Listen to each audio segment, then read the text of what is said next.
Nissan's Navara is the powerful face of modern-day pickups. Developed from car-like rather than commercial underpinnings, it's one of the first models of its kind that you really could, with a few compromises, use as single vehicle transport.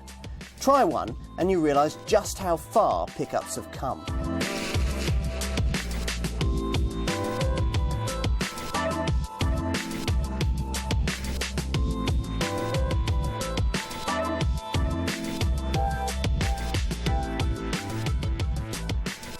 Pickup trucks used to be utilitarian things, or at least they were until the lifestyle set picked up on them as fashionable outdoor activity transport, or the prosperous blue-collared self-employed began using them as all-purpose only cars. Now both groups essentially wanted a load-carrying car rather than a commercial vehicle, and so the modern pickup was born. The market's initial stab at this concept was simply to dress up its existing products with bull bars, two-tone paintwork and fancy cabins. And models like Nissan's first generation 2001 Navara, essentially a tinselled up version of their standard pickup, were the result. Not good enough. Vehicles originally built to carry packages were never going to especially appeal to people. So the Japanese engineers worked at it the other way round, creating a pickup from the basis of a car rather than vice versa. The resulting Spanish-built design reached these shores in 2005, originally created to be a family lifestyle 4x4 called the Nissan Pathfinder, but was reborn as the pickup we now know as the second generation Nissan Navara. The Navara sits high on its 17-inch wheels and chunky tyres, which means that you'll literally need to climb aboard. Once you do and get moving, you'll find that in terms of car-like handling, this is pretty much state-of-the-art as far as pickups are concerned. Now that doesn't mean that your Navara is going to handle like a conventional family four-door, but it is a world removed from the previous generation of pickups, and not that far off the clunkier family 4x4s on the market. Nissan's engineers would doubtless like to have achieved an even higher standard, but were ultimately limited by this car's drawbacks of construction, namely a ladder frame chassis, rear leaf springs and a solid live rear axle. Now, none of this is conducive to a magic carpet ride, limited as it is by a rear end intended to support prodigious loading weights across the enormous rear deck. That means that the Navara can feel a bit stiff and bouncy when you're trying to hustle it around twisty B roads, but it's nothing too disconcerting. You can counter this to some extent by switching out of two-wheel drive into 4x4 high mode, something that's possible to do on the fly thanks to this dash-mounted switch. Switch further into 4x4 low and you're at the wheel of something that feels pretty unstoppable, yet a vehicle that on major routes can feel surprisingly quiet and relaxed. Much of this is down to the well-suited 2.5-litre diesel engine that all Navara customers must have.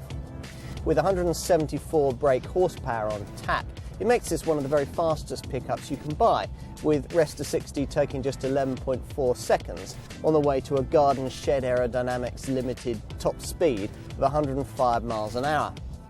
More importantly, there's 403 Newton meters of torque on tap, making possible a towing weight of 2,700 kilograms. With styling based on that of Nissan's massive US market Titan pickup, this Navara is no shrinking violet in the styling stakes. At 5,220 millimeters in length, it's significantly bigger than the previous generation version with a 3,200 millimeter wheelbase. Now, that means that there's plenty of cabin room, even if you go for the King Cab version with its backwards opening rear doors and its occasional back seats.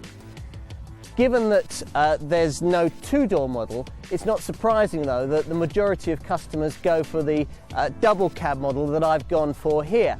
Now with its wide body and 1,511 millimeters of cabin length, there's plenty of room in this vehicle for 5. Storage space is now quite up to passenger car standards with a 6-litre box in the centre console and twin glove boxes that open in front of the front seat passenger.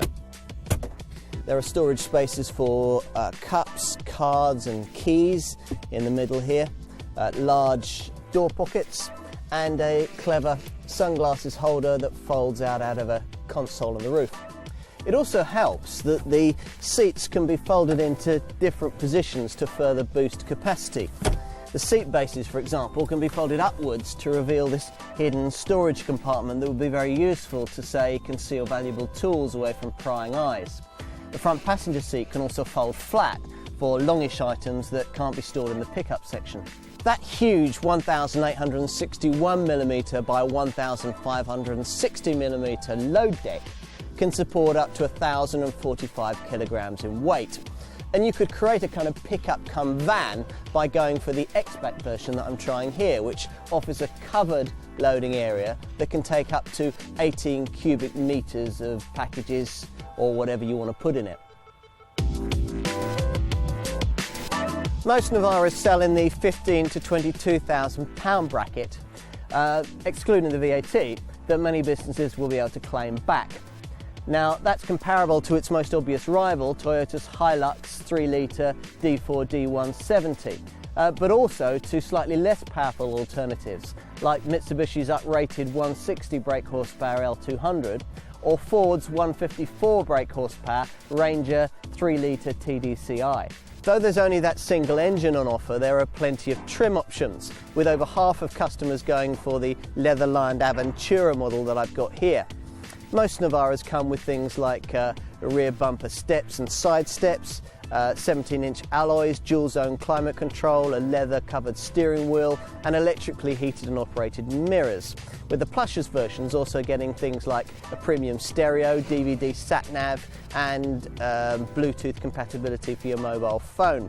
All the things that you'd expect to find on a luxury saloon.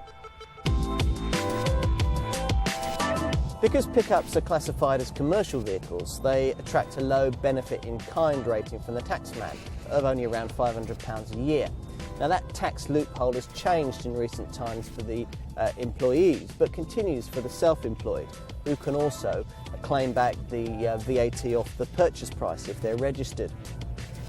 Now, that goes some way to offsetting the rather thirsty showing at the pumps, though considering this vehicle's size and weight, 33.2 miles to the gallon on the combined cycle isn't at all a bad showing, even if it does fall to 30.7 miles to the gallon if you opt for the slushy 5-speed automatic gearbox that I'm trying here. Pickups constitute one of the UK's fastest growing vehicle sectors, and at the wheel of something like this Navara, you can understand why. Certainly whenever people ask me which vehicle I'd have in this market, the Nissan's always my starting point. Along with Toyota's Hilux, it rules the roost in this sector, and anything else, quite frankly, feels a little bit second best. A powerful argument for mixing business with pleasure, that about covers it.